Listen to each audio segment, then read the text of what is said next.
Samsung Galaxy A23 5G dan Samsung Galaxy M23 5G adalah ponsel Samsung yang menarik ya di harga 3 jutaan dan punya jaringan 5G.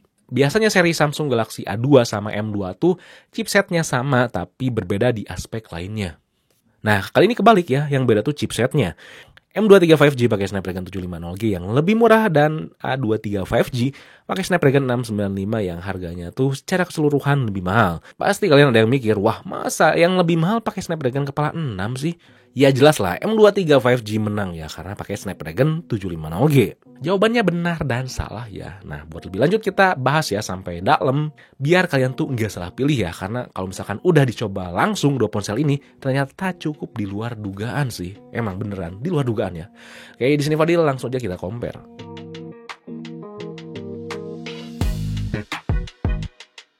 Yang pertama fisik yang hampir sama. Secara dimensi dan bobot kedua ponsel itu nggak jauh beda, karena secara kertas tuh ya cuman beda 1 mm dan 1 gram aja lah. Keduanya juga pakai plastik, jadi kita nggak bisa ngarep sebuah desain yang premium di kedua ponsel ini. Keduanya juga lagi-lagi punya poni yang sama, yang jadi pembeda adalah masalah varian warna dan layout kameranya. Saya lebih suka layout kamera di M23 ya, karena kelihatan lebih simpel dengan nggak terlalu banyak lensa yang hadir. Warna hijau gelap yang di M23 tuh lebih enak dilihat ya, lebih tegas. Jarang warna ponsel lain di harga segini punya warna hijau yang tegas kayak gini dan finishingnya tuh matte. Sedangkan warna di A23 tuh udah nggak aneh ya, apalagi di jajaran ponsel Samsung lainnya. Sisanya lagi-lagi sama ya, masalah jack 3,5 mm, keduanya juga punya slot micro SD yang misah dari dual SIM-nya, sensor sidik jari sama-sama di tombol power dan sama-sama punya sistem getar yang murahan. Tapi overall masalah grip ya, kedua ponsel ini tuh nyaman ya untuk ukuran ponsel yang bongsor. Nah, selanjutnya yang kedua layar yang lagi-lagi sama. Kedua ponsel ini punya ukuran 6,6 inci dengan panel PLS LCD. Keduanya tuh bisa produksi warna yang cukup tajam ya, sRGB-nya sampai 99,99% ya. Udah dites sama notebookcheck.com. Dan saya nggak ngerasa nyesel atau ngeluh karena nggak pakai panel AMOLED ya. Di sini tuh udah bisa nampilin gambar dan warna yang natural juga luas. Keduanya juga punya refresh rate sampai 120Hz yang sama-sama nampilin animasi yang mulus. Jadi masalah layar tuh lagi-lagi nggak ada yang harus diperdebatin sih, karena bisa nyajiin experience yang sama persis. Kalau kalian masih ngedumel ya kenapa nggak pakai AMOLED sih? Saya udah pernah bikin video lainnya ya antara AMOLED versus IPS, gimana kelebihan dan kekurangannya. Nah, yang ketiga fitur yang hampir sama. Kedua ponsel ini sama-sama punya NFC, jaringan 5G dan sama-sama nggak punya FM radio. Untuk fitur software ada yang beda nih, padahal keduanya sama-sama pakai One UI 4.1 yang biasa bukan versi yang core. Secara teori yang udah seharusnya seri A tuh nyajiin fitur yang lebih lengkap dan terdepan. Tapi nyatanya enggak gitu. Sampai video ini dibuat di A23 5G nggak ada fitur screen recording bawaan ya. Nggak ada juga fitur video call effect. Padahal di M23 tuh ada. Di A23 juga di fitur kameranya nggak bisa pindah-pindah lensa kamera waktu ngelakuin perekaman video. Padahal kan harusnya seri A tuh didepanin ya masalah fiturnya termasuk fitur kamera. Masalah kualitas kameranya gimana nanti kita bahas terakhir. Tapi ini cukup aneh ya jujur. Seharusnya fitur dasar One UI kayak gitu tuh udah ada di awal. Apalagi biasanya Samsung tuh selalu depanin masalah fitur di seri A dibandingkan seri M. Sisanya sama-sama lengkap ya, mulai dari secure folder, dual messenger, sampai kustomisasi penampilan. Nah, yang selanjutnya performanya yang emang beda. Dari poin ini baru kerasa cukup menarik ya bahasannya. Sektor performa si Snapdragon 695 itu lebih kencang dibandingkan Snapdragon 750G atau bahkan 765G. Secara praktiknya emang kita nggak bisa bedain begitu dalam ya, khususnya kalau misalkan pemakaian biasa yang standar ya, kita nggak akan ngenotis perbedaan margin yang besar. Tapi begitu dipakai game atau intens, di A23 5G lebih nyaman. Apalagi manajemen suhunya tuh lebih adem di A23. Ini cukup kerasa ya. Bahkan kalau misalkan dipakai intens ya tadi, si M23 5G itu lebih kerasa anget.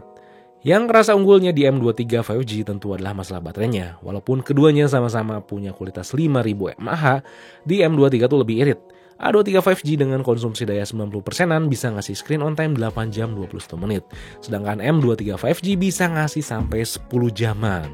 Pengisian baterai di M23 juga lebih menyenangkan ya, walaupun nggak ada charger di kotak pembelian. Yap, di M23 tuh udah dikasih di kotak pembeliannya charger yang udah ngedukung power delivery sampai 25 watt ya.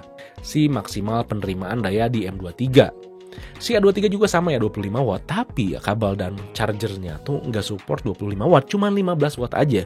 Jadi kalau misalkan kalian tuh pengen ngisinya lebih kencang di A23, kalian harus beli juga kabelnya, karena kabel yang ada di kotak pembelian itu tuh nggak bisa dipakai ya buat ngisi 25 watt. Jadi buat saya ya mending M23 karena saya udah punya charger yang lebih cepat gitu. Nah yang terakhir nih, kamera yang di luar dugaan. Saya pikir Samsung tuh bakal ngedowngrade dari sisi software M23 5G ya, biar kualitasnya tuh nggak lebih dari A23 5G. Karena kan seri A tuh biasanya diunggulin kameranya ya dibandingkan seri M. Dan karena juga ISP atau pemrosesan gambar dari Snapdragon 750G tuh secara hardware lebih powerful ya dibandingkan Snapdragon 695. Tapi ternyata Samsung enggak nahan kemampuan dari Snapdragon 750G di M23. Kalau kondisi optimal ambil scene pemandangan emang kita nggak bisa bedain jauh. Sama-sama bisa ngasilin detail yang cukup baik, warna saturasinya yang agak tinggi, kontras dan dynamic range-nya yang lumayan renyah. Untuk ultrawide-nya juga sekilas sama-sama standar aja lah di harganya. Tapi ketika ambil objek manusia dengan kondisi backlight, dynamic range di M23 tuh lebih renyah. Sedangkan A23 tuh malah overexpose bagian belakang dan muka tuh terlihat lebih gelap.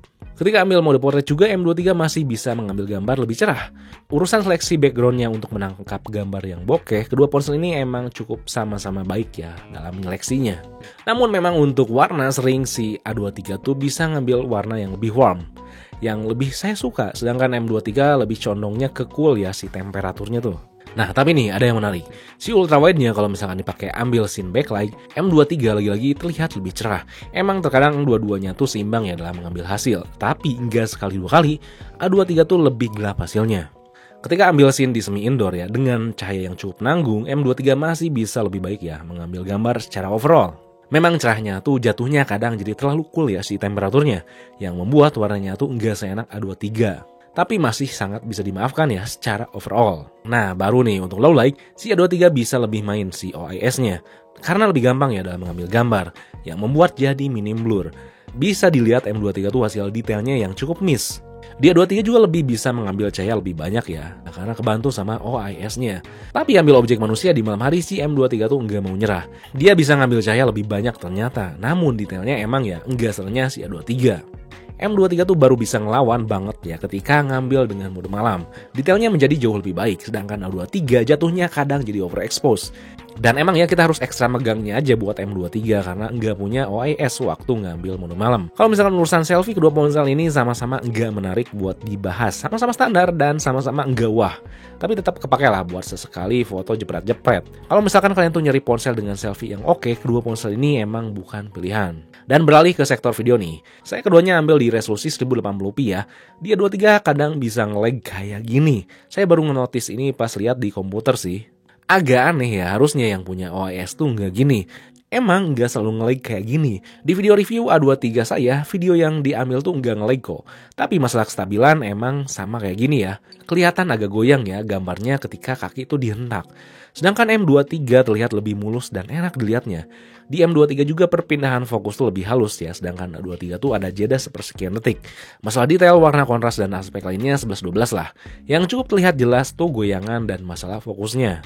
Untuk sektor video kamera depan, di M23 tuh lebih ngezoom ya, supaya terlihat lebih stabil.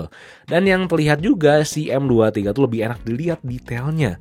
Sedangkan A23 tuh lebih kelihatan diperhalus ya, tapi A23 tuh warna kulitnya lebih hidup. Saya suka. Jadi untuk kamera depan tuh disesuaikan masalah preferensinya gimana sih. Duanya perekamannya 1080p 30 fps, gak bisa lebih karena keterbatasan si resolusi kameranya ya, gak bisa 4K. Dan sekilas sih si M23 agak ngezoom dan A23 bisa lebih jauh ya sudut pandangnya. Dan kalau misalkan masalah dynamic range sekilas sih kayak sama aja ya. Si M23 si langitnya kayak lebih biru ya, lebih jelas sih awan-awannya. Dan kalau misalkan kita bawa jalan, tentu aja yang M23 lebih stabil karena dia nge-crop ya, jadi supaya kelihatannya stabil padahal ya sama aja gitu. Kalian bisa lihat ya, nanti kalian lebih suka yang mana, termasuk audionya. So overall mending mana ya buat kami si Galaxy M23 5G. Bukan karena masalah lebih murah doang ya. Kalaupun misalkan nih Samsung Galaxy A23 5G itu dibuat lebih murah dengan menghilangkan charger, saya tetap pilih M23. Karena M23 bisa ngehadirin baterai yang lebih awet dan kamera yang lebih oke. Saya enggak nyangka kameranya bakal lebih bagus. Emang iya tadi ya secara spek hardware, pemrosesan gambar di M23 tuh emang bakal lebih bagus. Tapi saya pikir ya si Samsung tuh bakal ngelicikin sektor softwarenya biar A23 terlihat lebih bagus. Lalu di kotak pembelian juga udah dikasih kabel yang udah ngedukung power delivery ya, yang bisa saya langsung colok ke charger yang mendukung hal tersebut. Masalah performa secara kertas emang M23 tuh kalah. Tapi karena saya tuh jarang banget main game di sebuah ponsel, performa yang disajin di M23 tuh udah cukup. Kecuali kalau misalkan kalian tuh butuh banget performa yang oke, apalagi nggak mau kompromi sama manajemen suhu yang sedikit kurang baik, Samsung Galaxy A23 tuh pilihan yang terbaik. Di A23 juga cocok buat kalian yang nggak mau repot beli charger dan kabel data lagi.